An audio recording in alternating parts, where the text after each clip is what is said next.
the only talk radio show that takes you along with host and age explorer Raad on his continuing journey of discovery into life's challenges, opportunities, options, and all the latest and greatest things that come with getting older.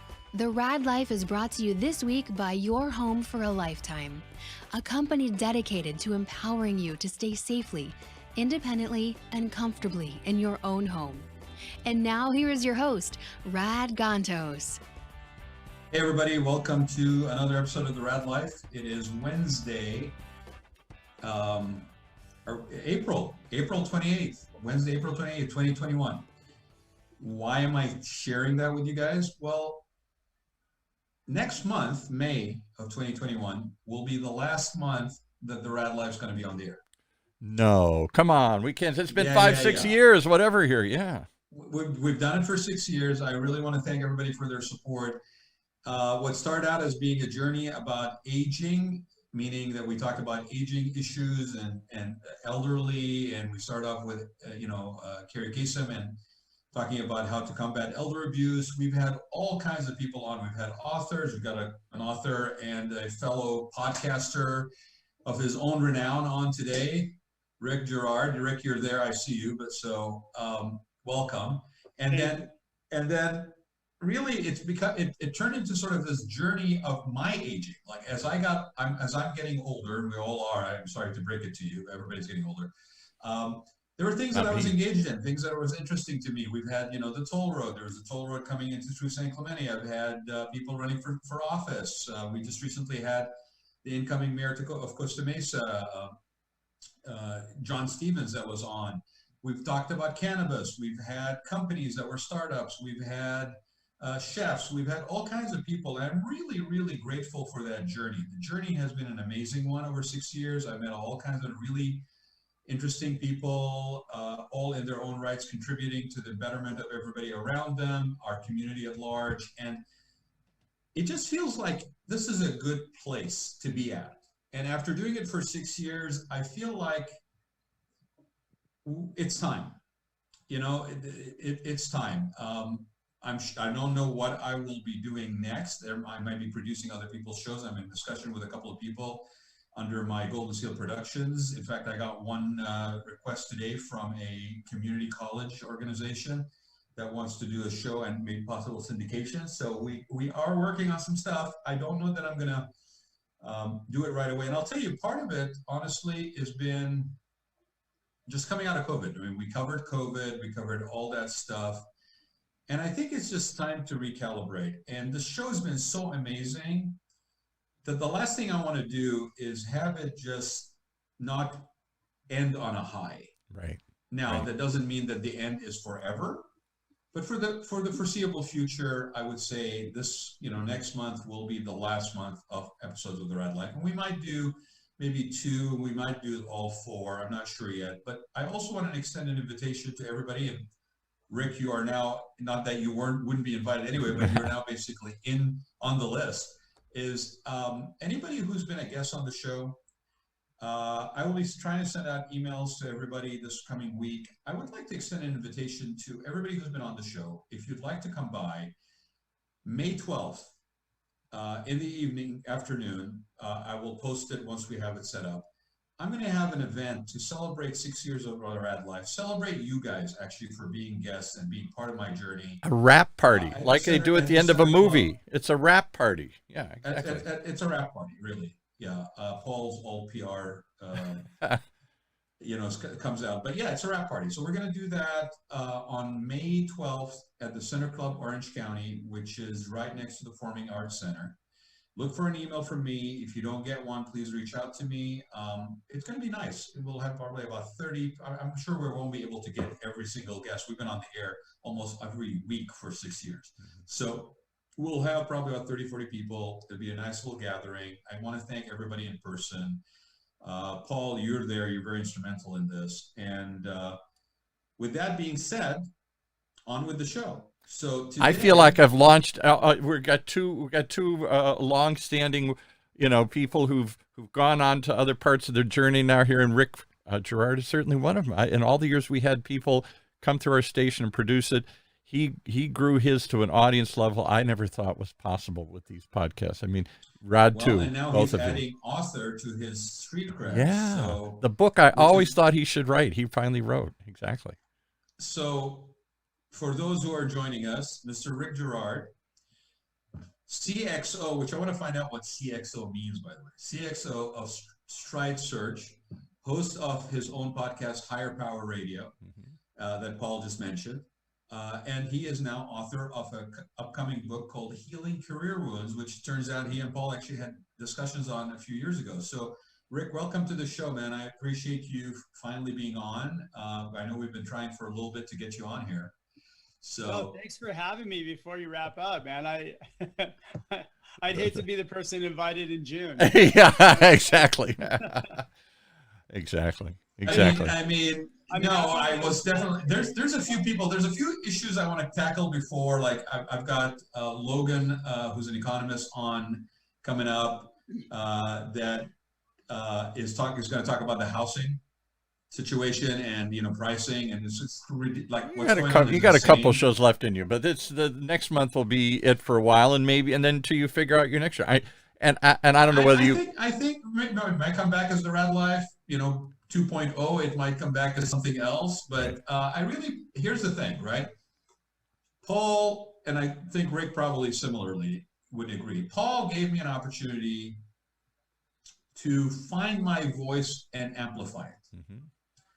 And for those who've known me before the show said, well, you never really didn't have a voice. Well, I didn't realize my voice was good for radio, and I didn't realize that I could actually amplify it. And I didn't realize that people would want to come on and share their stories in such a way that it has been such a rewarding experience. I mean, nobody that we ever asked, I don't think anybody we ever asked over 6 years to say, hey, would you come on the show, said no, regardless of who they were, right? Doctors, lawyers, politicians, I mean, they all came on. And so I think I like the idea of, and I've been trying to do this, like people who have something to contribute. If I can be instrumental in getting their voice out there, if I can be instrumental in actually helping them reach an audience with what they have to contribute. Everybody has something to say, but there are some people that I really feel can resonate with people, either because it's timely or because their topic is universal, what have you.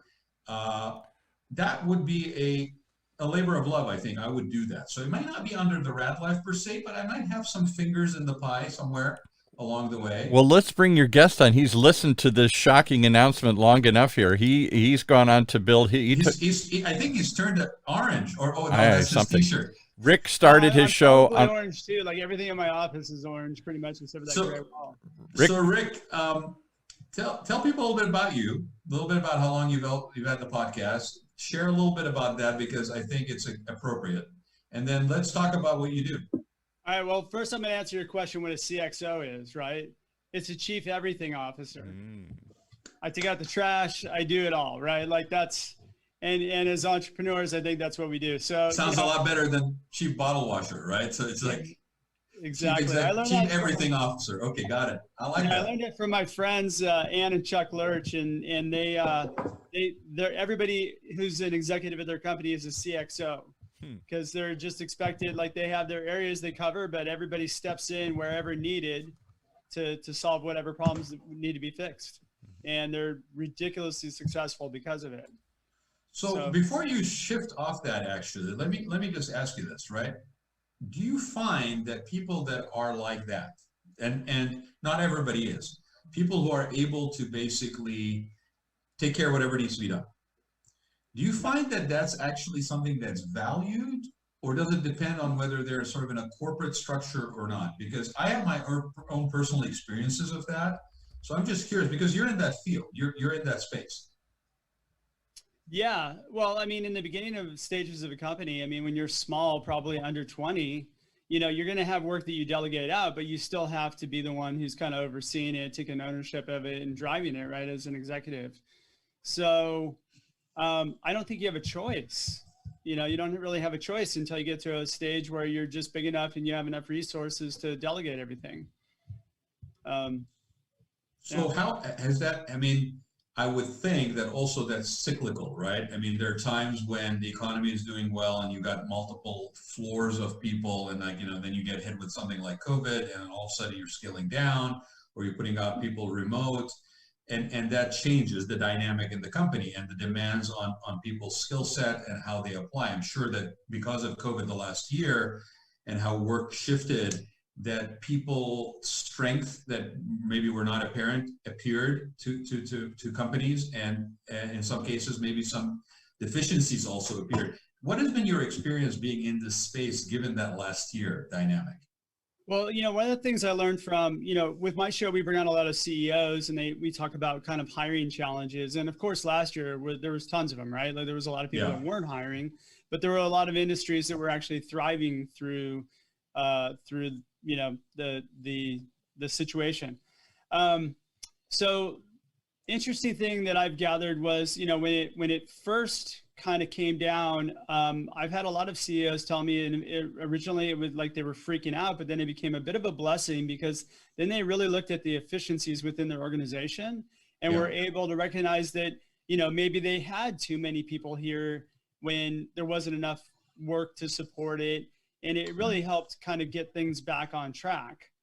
It also made a big push for the gig economy and being able to have people work from home, which a lot of people love the flexibility of doing. So that forced work from home thing, played out pretty well for a lot of companies. There are companies that had a hard time. We had one of our clients, their revenue went from, I think there were upwards of, $200 million a year, and got cut down to like $30 million a year overnight. Like, they just lost all kinds of business because of it. It really showed as to the agility of the leadership team as to how well they could pivot, keep the business operating, and then, find another business line. Do you think that, I've asked this question of restaurants. I've asked this question, actually, I most recently asked this question of John Stevens, mayor of Costa Mesa. And I said, there are certain things that have happened in COVID.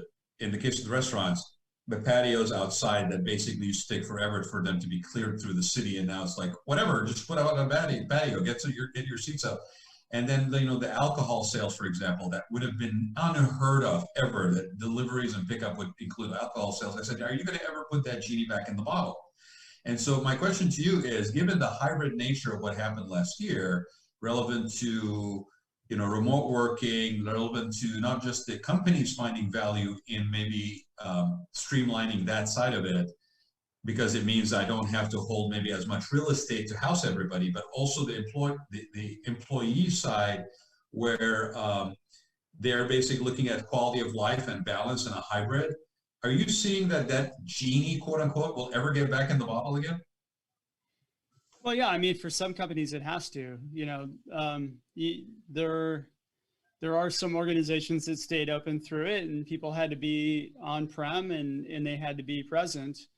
We're running into a situation. So our main business is we do executive search for some of our clients, and what we do is we find key talent for their organization. And one of the challenges we run into a little bit, but I don't think it's really a problem, is that we've had people that have just said, I've been working at home for a year now.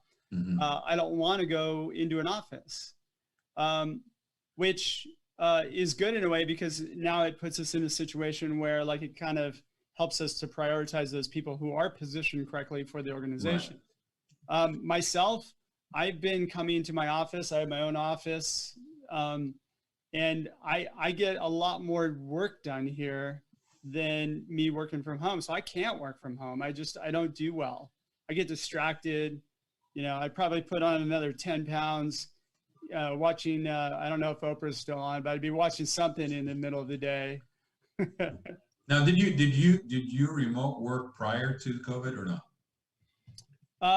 No, I've been in the office. We have a small organization, and everybody that I work with is pretty much remote. So But I operate better out of a. That's better for your personal work process. Give people the website, Rick, for the firm. So it's Stride, STRIDE, search, SEARCH.com. And then, this parlays to I used to be in the same office space as Paul, your radio station manager. And, it's funny. I tell this story, like Paul kind of coerced me into doing the podcast. You too, huh? Yeah. Like, he would like, I have to walk past his station to go to the bathroom. That's right. You couldn't escape him, actually. I know exactly where you were and where he was. Yeah. Yeah. So I have to walk way around to get around it. But like I'd walk past him and sometimes he'd see me and be like, hey, you really got to do a radio show. And I refer to his pitch to me, which was I didn't even get out of the parking lot after I was a guest on somebody's show. That show went away like in 2 seconds. I refer to him as being an Irish salesman that basically he got me in the parking lot before I even like left the parking lot of that building. So I'm glad that we have a brotherhood of similar experiences here, Rick. Totally. But how's it been? I mean, how's it been doing that show? I mean, when you were corralled by Paul to do the show. I know you probably said, okay, well, why not? Let's try this or whatever, right? Or what was the experience of doing the show? Because you've made a success out of it. Yeah, well, I kind of one of these people that if I do something, I got to go all in and I keep upping the bar. Status quo just doesn't work for me. I get bored. I don't know. I just got to keep pushing myself. I have this like, I call it a character defect, but like, it's probably my best strength, but like I can't play video games anymore. Cause like you can't, I have to, when I start something, I have to finish it. And the problem is you can't finish a video game. They just go. Right. There's no end to them right now. Yeah. They just go forever now. So, which is what there's no beat the boss level anymore. It's exactly. It's open-ended, right? Exactly. And then, Paul gave me a really good start and a basis to go by. And then, once I get involved into something, then it's like, okay, great. Well, I'm getting a couple hundred downloads. How do I get to 1,000? And great. Yeah. I got 1,000. How to get to 10? And then, now we're at a spot where like we have a pretty significant audience and it's been all based on kind of organic content growth and really streamlining our message and just kind of trying to up the level of production as much as we can. That's amazing. And how long have you been doing your show? Oh gosh, in June it'll be 4 years. So I'm a couple of years behind you. Yeah. It's been really nice to watch you do that with your show. It's been very inspirational. I think your subject matter and your focus is a big I never really leveraged my show with my business, which is commercial interior design, because for me it was more of a journey. It was more of about like an open the door and meet people. I met a lot of people. Like it helped my personal brand. It helped my network of connections, and those indirectly basically lead to stuff that's maybe business related. But I think in your case, your area of expertise and your focus, it really dovetails really very nicely with this. So is the book sort of the next evolution of what, taking it to the next level? Yeah, so the book is an iteration of kind of the work that we've done, that we developed. And I found that, in the search business, I get hired to fill key roles within companies, and they're pretty important people, and they're spending a lot of money to do it. And what I realized quite a few years back was that the biggest problem with that is that the executives and the leaders that are already at the company don't know how to interview people. They don't know how to extract evidence out of the interview to support whether or not like somebody should be hired or not. It really comes down to, did I like them? Do I like their background? Yeah. It's completely bias based, right? So the challenge that I always had is, you sit down with the team, you go, okay, let's talk about this candidate. I liked him. Well, why? I don't know. He just seemed like a good guy. He's got the background. I think he'll do great here. Well, that's great, but what evidence do we have to support that? Like, what did he give you? What's the meat here? You know, and it was not until I kind of really delved into some kind of more advanced training that I realized, hey, look, we got to fix this problem. This is a big problem. There's nothing out there to educate the leaders on how to effectively gather evidence to support whether or not to make a hire. And I'm just going to ask you, Rick. Okay, so is that because of the way they came up? I mean, or is it just a human nature kind of a pre-existing bias that just happens to permeate into a work environment? So I had this conversation with a friend of mine who's a CIO a few weeks ago, and he was saying, I said, how many hours or how much time have you ever had in interview training? And he said, maybe about an hour my whole career. And this is like somebody who's, you know, been running $100 million business units, like ridiculously, you know, successful guy. And I said, well, how did you learn how to interview? He goes, you know what? I've been to interviews. I take questions that I like that other people ask me, and I just incorporate those into my interview. And so we learn by like learning, but there's really no, you learn by doing, but that's not really by training or some sort of like quantitative process. Yeah. Well, there's no process most of the time, and there's no reason for you to ask that question, right? So if you, what I found is like, if you tie your interview questions to your corporate values, now you got something to judge people by. Well, let me ask you this, because we're talking about interview process, and we're giving the impression that, you know, people are evaluating people. What you're talking about is more of an in-person process that has to happen to draw some stuff out, because there's also the anonymity of whether it's via email or virtually or whatever. We all know the shortcomings of that and the benefits of that. But, you know, we live in a world where I hear more that jobs are basically, you know, that when a job is posted, you're inundated with resumes. Well, in some cases they are applicable, in some cases they are not. I mean, you're talking about, you know, search that's at a higher caliber. So my question to you is, when does that in-person situation happen? Does it happen? Or is it basically only happening once you have weeded it down to like one or two candidates? Because today's job application and trying to get a job is totally different from what it was 10 years ago. Well, it's also entirely broken. Like it doesn't really work, right? So, you know, you got a lot of inherent problems in, I posted jobs on some job site, then I get like 500 people sending me the resume. Probably only, you know, 10 to 20 of them are viable, you know.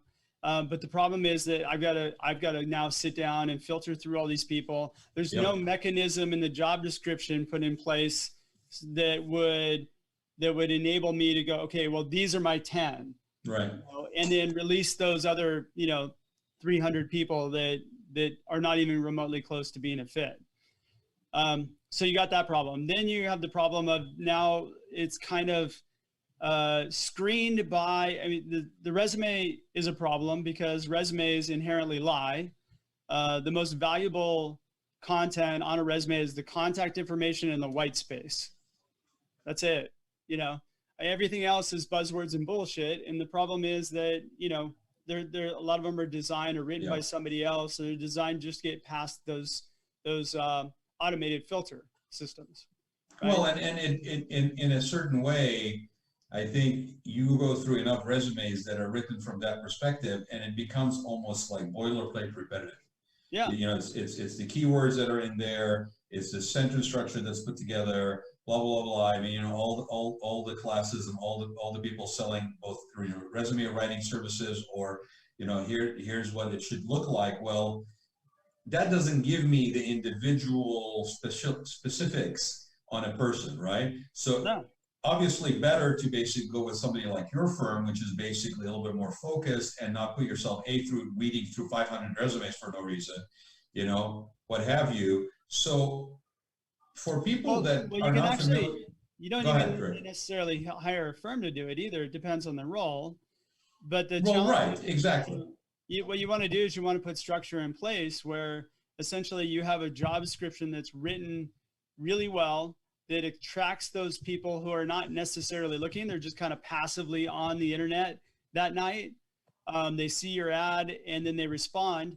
You got to close it out with them doing some sort of homework. So we put a call to action in the job description.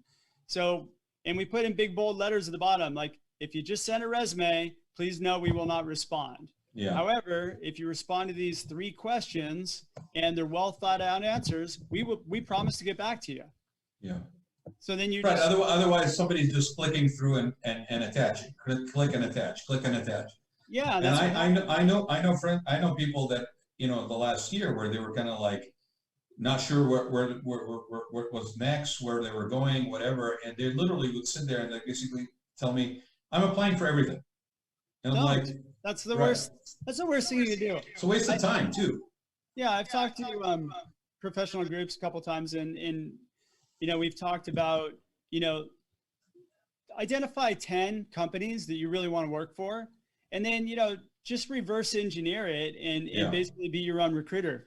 Recruiters aren't necessarily going to get you into something unless they have a job, and, you know, that's, you know, and they know they can get you an interview pretty quickly.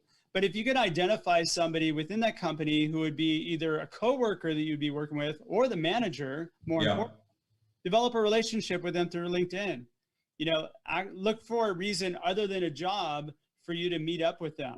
I'll tell you, the 2 jobs I had in corporate, and there were actually 3 jobs that I had in corporate. When I first started, when I moved to Atlanta, and when I came back to California, all 3 of them were either as a result of interning with a company and having a personal relationship with them, and then they hired me after I graduated, or because I had a personal connection, referral, which I didn't even know was really a referral, when I went to Atlanta and visited with this guy and got a job out of it. And then when I came back, it was, again, a personal communication with somebody who had just basically got hired in a higher position, where I was basically connecting with them and congratulating them. And that opened up the conversation. So I completely get it. I think this, I don't know where this idea of blind application came from, because there's not enough jobs. I mean, there's more people looking than there are jobs to fill relevant to those things. So I don't know. I mean, so let's talk about it. But again, you know, your book title is very interesting, right? It's, you know, it's very interesting. So tell me about this. I mean, you didn't pick that randomly. Why that right here? Yeah, healing career wounds. I mean, are they self-inflicted wounds? Are they, you know, baggage we're carrying from working for other people? What? Tell me about the title. And then so I mean, that's the punchline. The title is the punchline. If you want to find great people for your company, heal their career wounds, right? There's a lot of data that's out there from, I mean, it's been running years back from Gallup and various other surveys. 67%, I think in 2019, 67% of people were disengaged and disenchanted with their current job, right? So if you are one of those people, all you got to do to attract those people away from their current company into your organization is be able to connect the dots in their brain as to, look at my opportunity. I may not pay you more money, but here's what I do have for you. You said you want to do this. You said you want to do this, and you said you want to do that. This is the roadmap that we have for you. People jump all the time to a place they're going to be happier at than for a place that's going to pay them more money. What are some, I mean, are there certain, let's say, top 3 or top 4 items that seem to be repetitive for people, relevant to, like, if you're a company looking to hire some people that you should probably look into to attract people to you? Yeah. So number 1 is growth. You know, I actually had somebody say, in order for me to get promoted to this company, somebody's got to die above me. So it's yeah, no, I've been in those companies. Professional growth. Yeah. Professional, personal growth. Personal growth. Okay. The second is the content of the work. So a lot of times people just get bored with the work that they're doing, or the work that they're doing, they can't find a way out, or they've talked to leadership and leadership. Right. You get pigeonholed in a particular task. Exactly. And then the third is management. I don't say leadership because I think leadership does a better job of keeping people, and managers do not. Right. Managers don't, they just manage, they don't lead their people. Right. And so, you know, you have a manager who's who's holding somebody back, or, you know, or at least they feel they're being held back. Those are good kind of career wounds, right? The bad ones are, you know, I'll always make a change for more money. You know, if somebody's going to pay me more money, I'll jump. That's not a good legitimate reason to look, unless you're like grossly underpaid, but that doesn't help anyone. Well, yeah. I mean, don't you think also like time is a factor as well? Like I used to hear that some people would actually, that were in like tough jobs and a lot of hours on these jobs, like they would actually, I mean, perfect example, you know, 2 weeks of vacation, but they would actually maybe consider going somewhere else if they got more time off or more balance. And to, again, you know, comes full circle to kind of like what happens after we come out of COVID. Like, is there a different appreciation for balance of work, personal life? And it's not the money. Money is you're right. It's not instinctively you think it's the first thing, but it's not. No, it often is not. I mean, so, you know, the time thing I think would also kind of rope into leadership or into management or into content of the work, right? Because they're spending too much time doing something and not getting enough resources. That's a management issue too. Well, and it's an inappropriate or a under utilization of proper assets. I mean, right. I mean, I've been in those management positions, and I remember being super clear, and maybe it's because of my own path up to get to that place.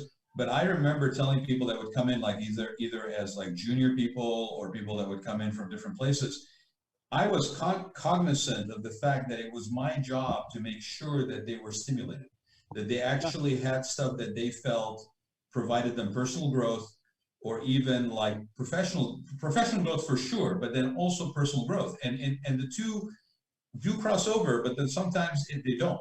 And so you need to be cognizant that these people are in your charge and that you're basically responsible for them to be satisfied in their work. And when it becomes a task-oriented, get-it-done only approach, you're at a high risk of burning them out. You're at a high risk of losing them. Yeah. Well, and you should be evaluating your people at the least every quarter, right, and asking them, are they the right person in the right seat? You know? Yeah, because they'll tell you. I mean, they may even have actually very valuable input for you to make it better.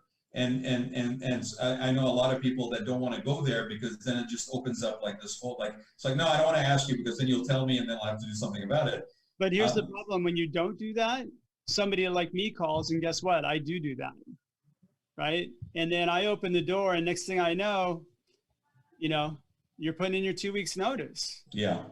So, you know, you can't be that naive that you're, you know, you just can't be that naive. I mean, somebody's going to open that door for them. So Rick, let me ask you, do you guys specialize in a particular industry, sectors, whatever, for your company? Yeah, we're primarily tech, and we do engineering, sales and marketing, and operations. That's kind of our niche. What else is some nuggets that are from the book? Well, you know, we talk a lot about this book is kind of written around this thing that we developed, which is a hiring operating system. Okay. And we designed it so that companies can just plug it into their business, and it works at all the different levels. I mean, we use it at the executive level, but it scales down. Even if you're hiring I don't know, somebody comes to entry level. Yeah, entry level people. You know, what it does is it breaks down to its most important, the most important things for your company, and that's your corporate values. Those are the values that you live, which you run the company, which the decisions are made, right? So if you find people who hold those values, who can exemplify those values, then you're going to win. You're just going to win, because even if they don't have the right skills, they've got Yeah. right everything else in order for Well, them. and the skills can be developed. I mean, Yeah. I've been in places where I've hired people on that had they had the chops, they had what was needed, but even though their area of focus was not exactly what we did. And then the job was to channel and make it possible for them to grow into that, even though they did not have that as background. So like, for example, I'll give you a perfect example. I'm working and I've got about 10 people under me, and we're doing hotel work, and it's international hotel work, and it's high caliber 5-star hotel work. And I'm looking for people to basically hire. And I come across somebody, for example, that this is an actual case. I come up with somebody that is got it dialed in, except their focus for the last 6 years has been banks and mortgage companies, right? And if I was looking at that specific, buzzword of hospitality design or hotel work or whatever, I would have looked past them. Because I saw the bones that this person had, the chops that this person had, what they were going to work on was secondary. And then all I had to do was provide not only them the opportunity to do that, but also give them the room to get there. Yeah. Which again, I think is a very important thing when you're talking about appropriate, proper management, which doesn't happen all the time, is you got to give the guidance, but then you also got to give the time for somebody to get there. Yeah, well, look, if you give somebody the opportunity to switch industries or move to a different domain, they're gonna excel in it, because there's that personal and professional growth too, right? Because now they're doing something where they're taking what they know, but they're building on that into something that's new. Yeah, and I've rarely seen a case where somebody comes in who's already done what you need them to do, and you just ask them to duplicate it. I've rarely seen a case where that's been successful. No. And, a lot of entrepreneurs think that they want that. I want somebody who's already built this. Well, okay, great. Why would they come build it again? Right. Like, so you're going to offer them less money, maybe some equity. And like, I don't get it. Like, what's in it for them? Like, why would they? And like, I'll go back to that exact point that I was just mentioning, because it just occurred to me, a lot of people, we're all driven by needing to accomplish things on everybody's on a timeline. There's a timeline, you got clients, you got deliverables, you got things that have to be delivered in a certain time, and you got people that you're depending on to do the job, right? And so you end up in a situation where you're now basically driven by what needs to be done and get it done quickly, but you're also not being fair to that person. Like, you really need to cultivate your people. I guess this is really, it's almost cliche to say, but you gotta cultivate your people. You gotta you're only as good as your resources. Yeah, 100%. I heard a CEO talking a little while ago, and he said, my job as the CEO has shifted from what it normally is to my main responsibility is to be the purveyor of culture. Like, it's my job to lead culture. Yeah. We talk about management leadership, right? That's definitely part of leadership. And then to re-emphasize it to the point where it's just very clear for people and they pick up on it so instinctively that it actually acts as an underlayment to why they are there, why they're doing what they're doing, sort of a pride of place almost. Yeah. That's very true. So do you anticipate a change in that? Because that seems to be like across multi-generations, right? I mean, that those principles, those values are sort of in one level or the other have been around forever. Do you anticipate with a younger generation going into the workforce that those will change? What are you seeing? Yeah, they're already doing it. So I've looked at some data where Gen Z, the newest Gen Z's, yeah. So Gen Z has been, they're very cause driven.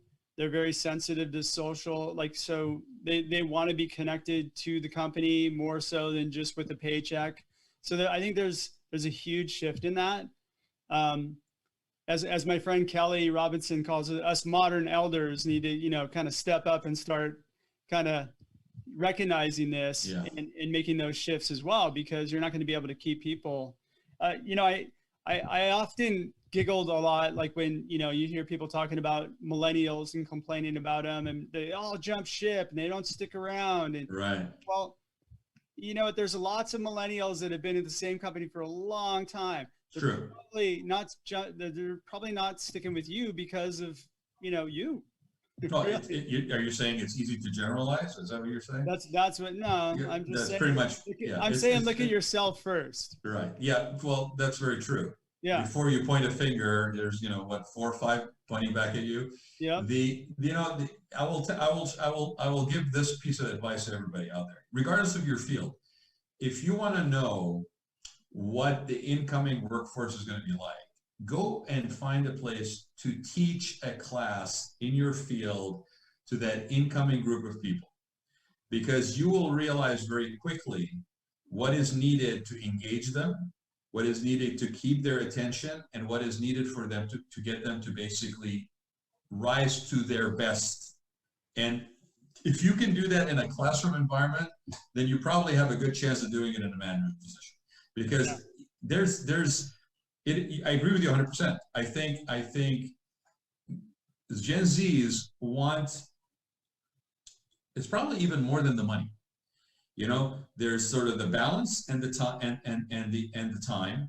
There's also this factor about social consciousness, social responsibility. And I know that a lot of companies have took that on in the last 10 years or so, as adding a department, you know, for volunteer opportunities and things of that nature. But Gen Zers basically, man, can see it a mile away. Like, you can't basically be pretending. It has to be that your company actually stands by what it says it stands by, because that pride of place of work is very important for them. Very true. Very true. So where can people get your book, Rick? So it's actually on, hold it back up again so people can see it, please. So it's called Healing Career Wounds. I have it up on Amazon. Sorry. Okay, you're good. So what's really cool is anybody's an EOS aficionado or EO, like if you run an entrepreneurial operating system within your company, Gino Wickman, who wrote Traction. Yeah. Well, there's a faux pas. He actually wrote the foreword for the book, and he was kind of part of the inspiration behind why we really kind of systematize our higher OS, and we're rolling it out. And are you? And I think it's pre-sales right now. Yeah. Yeah, it's pre-sales right now. The book goes out to the market on May 20th. That's awesome, man. And I wish you all the success with it. I mean, just like with your podcast, I have no reason to believe that it's not going to be a smash hit. I think it's very timely. You know, you've identified that there's an issue that needs a solution, and you're providing it, and you know, systemizing the process. Because I think you're right. I think we have suffered quality-wise for a very long time, to say nothing about wasted resources probably as well, and cost. Oh yeah, I mean, I can't even imagine putting on my investor hat, right? Can you imagine, like, you know, putting a bunch of money into a company, trying to get them going, and like watching them make bad hire after bad hire after bad hire? And again, I don't think it's a bad hire situation. It's just you made the wrong hire. Well, you're just, because it's, again, on that pre-existing bias, and it's sort of like what you've learned along the way, which is not necessarily the most efficient way you can go about it. And salaries are not cheap. I mean, there's an actual dollars and cents cost that goes with that, right? And if there's a retention, I've seen this happen. I mean, where the retention rate is so bad that you're just kind of going through people all the time, and all you got is basically just waste happening, in terms of time, training. I mean, that's the other thing too, right? You got multi-layers of cost. It's not just the salary. Yeah, well, they estimate it's like on average 3 times what the annual salary is the cost, up to 15 times, depending on the level and kind of how much resources went into that person. So that's a big capital suck, you know. And if you're looking at your ROI, I mean, I can see why people don't look at hiring as an ROI activity, right? Or recruiting as an ROI activity, because it wastes so much capital there. But you see, but that's the interesting thing, right? Because they should be. Yeah. You should 100%. Be looking at your employees as resources, and that you basically should be looking at evaluating what is the return on investment of those resources. You do it for inert square footage, right? You do it for depreciation of equipment, but you're looking at resources that actually, unlike a piece of equipment that cannot basically be modified to perform even better in a different way, you got a human being that's working there. And if you actually look at it as a return of investment, you're probably better off in evaluating the true value of your company. Every other part of your business runs as something that you look at, what's the ROI out of it. I don't know why people don't look at hiring that way. Hiring should definitely be given the resources to be effective, and it doesn't take much. It just takes getting the right system in place and getting everybody on board and getting them trained up. Well, that's a way to put it that I never really thought about. I mean, I think instinctively I probably behaved in this manner, but I think you're right. I think it really can be looked at very quantifiably. Like, here's what's going out, here's what you're spending on the person, because it's also like, if you're losing people, like to your point, it's 3 times as much as the salary. And then you've got also the loss of time and bringing somebody back on and ramping it up. And so, if you get to a position where you've got the wrong people in there and now you're faced with that reality and you're not allowing yourself to let them go because they're the wrong people, then you're basically putting yourself in a catch-22 as well. To go back full circle to why your system and approach is something that everybody should be aware of, that we have a problem and there's a solution. Pick up Rick's book. That's what you need to do. Hey, I love it that you said it and I didn't. No. I mean, that's what it true. is. I mean, I've been around way too many companies. Like, we talk about their hiring prices and they have no idea what it is.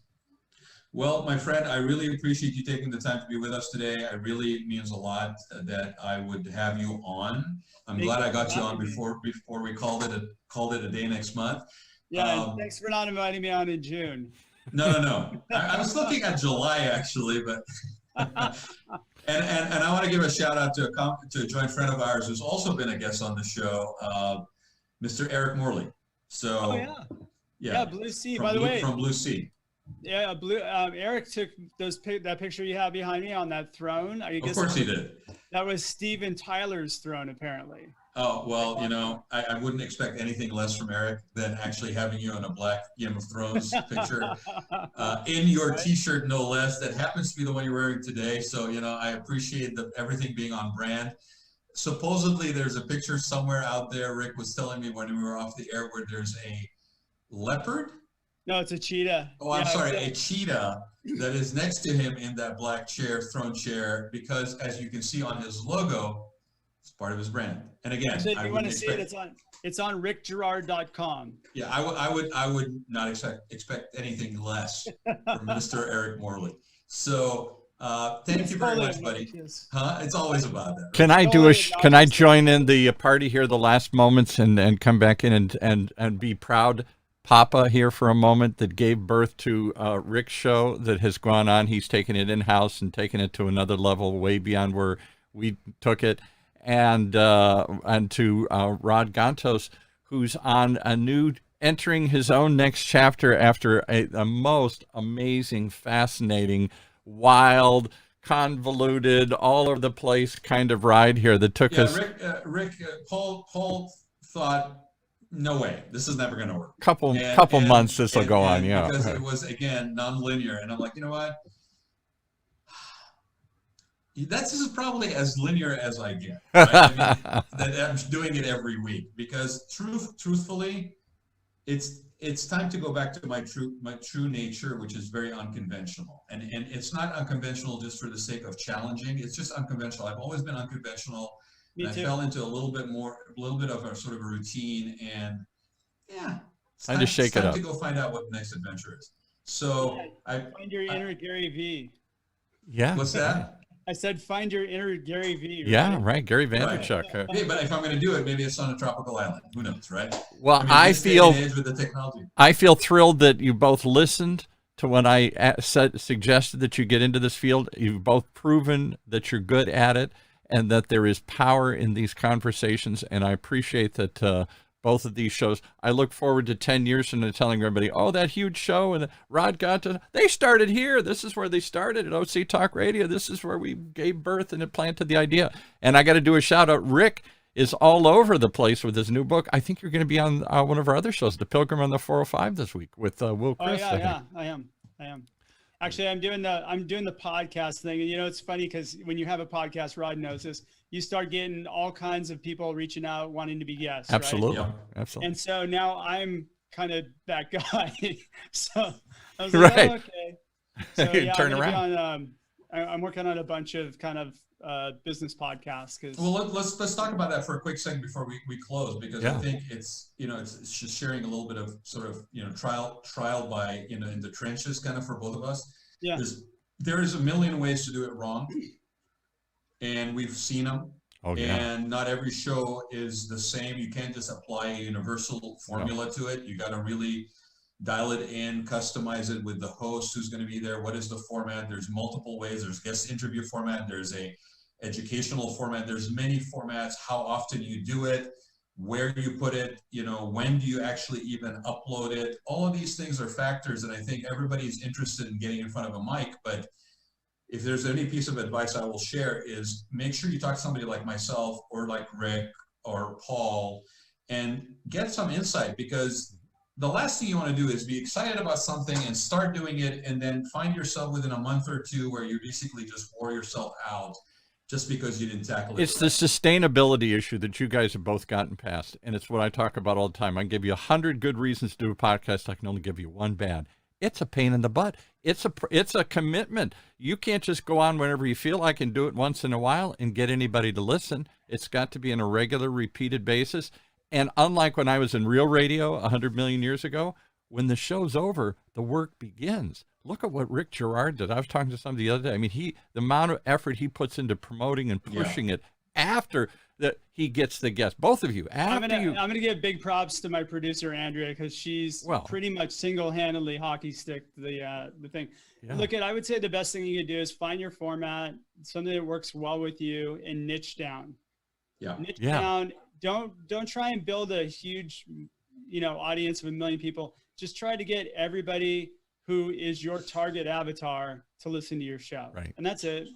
Well, and to be honest, this format is, it gets syndicated. You get a wide audience. I've had people that I know for a lot of my life, 30 years plus, I've been listening to this thing from Jordan, from Switzerland, from wherever. So you'll be pleasantly surprised sometimes who's listening to your stuff, right? Yeah. But at the end of the day, it's a lot of work. And you need to be committed to it, and you need to be having fun with it, because it may not get to that point of syndication. And I agree with Rick, there's just have fun with it. Don't burn yourself out doing it. And it may not, like I said, the formula may not be once a week. You may be doing it twice a month or once every 3 weeks or something like that. So there's no one size fits all, guys. If you're interested in doing this, podcast for yourself, or a show, it's no longer literally a podcast, it's camera and audio now, right? Reach out to any one of us.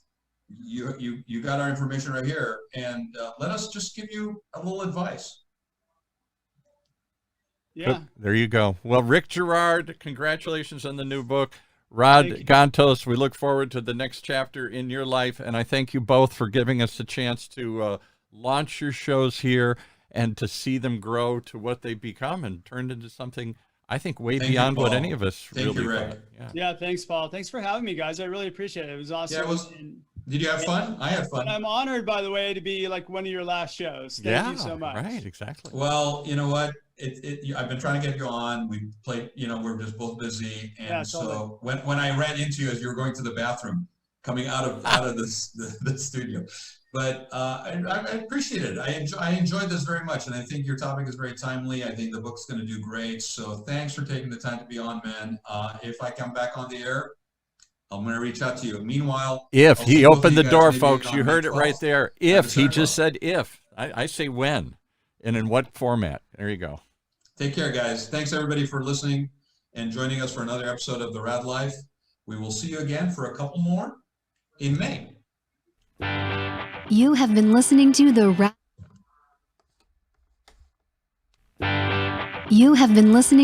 Raad Life radio show with your host and age explorer, Raad Gantos, brought to you on the one and only